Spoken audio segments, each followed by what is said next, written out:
Came from 8th grade, and today I'll be reading a part of a book called Loser by Jerry Spinelli.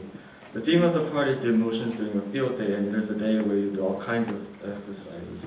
The part is mainly focused on the emotions that go through when you're close to winning a championship and losing it at the last race. If you enjoy me. The starters for the 8th, 4th grade teams line up at the sliding board and take a print off at the principal's go. The second runners crouch at the far end, waiting to be tagged on the back by the lead-offs. At the first exchange, the purples are in second place. By the time the second runner tags Hobbin, they are 5 yards ahead. Hobbin blasts out of his crouch and spins dust like a yellow tornado. True to his word, Hobbin gives Zinkov such a lead has not been seen all day. When he tags Zinkov, the other runners are only half down the track. Go, Hobbin yells, and Zinkov goes. Zinkov's like, churn up the dust. His arms rose like his mother's mixmaster. His face is now pinched, grimacing 11 of effort, and yet somehow he goes nowhere. When the other anchors pick up, he is barely 10 yards down the track. Run, run! Hobbin screams behind him. Unable to contain himself, Hobbin leaves his place and runs up alongside Zinkov and screams in his ear, Run, you darn turtle, run! Zinkov runs and runs, the flap of his headband bobbing behind like a tiny purple tail, and he is still running along after the others have crossed the finish line. Zinkov comes in dead last. The purples come in last. The purples lose the championship. The purples tear off their headbands. They slant them to the ground, stomp them into yellow dust. Zinkov is bent over, gasping from his great effort, catching his breath. Hobbin comes to him. He kicks dust over Zinkov's sneakers. Zinkov looks up. Hobbin sneers, You're a loser, a stinking loser. Above the purples piling.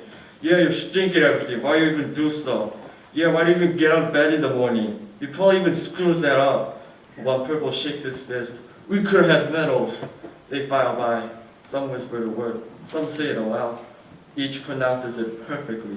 Loser, loser, loser, loser. He hopes his parents won't ask him about field day at dinner. But they do. They say, how'd it go? How'd what go? He says, field day. Okay. Try to sound like it's not worth talking about. Don't ask who won, he prays, but they don't. They ask, was it fun? What was your favorite race? Did you get all sweaty? And he thinks he's out of woods when Polly pipes up, did you win? He screams at her, no, okay? And everybody stops chewing and stares, and he runs from the dinner table crying. He half expects his father to follow him up to his room, but he doesn't. Instead, he calls up, hey, wanna go for a ride? Zinkov is always asking to go for a ride. And his father always says not unless there's some place particular to go, or it's a waste of gas. Zinkov doesn't need to be asked twice. He flies downstairs and off they go in clunker 6. There's some chit-chat in the car, but most of it goes from his father to the jittery dashboard. Easy there, honeybuck, no big deal, I'm right here. The rest is just a ride to no place in particular, or wasting gas galore. Even in bed that night, Zinkov can still feel the shake and shimmy from the old rattle trap, and coming through loud and clear is a message that was never said. He knows that he could lose 1,000 races, and his father will never give up on him. He knows that if he ever springs a link or throws a gasket, his dad will be there with duct tape and chewing gum to patch him up. That no matter how much he rattles and knocks, he'll always be a honeybuck to his dad, never a clunker.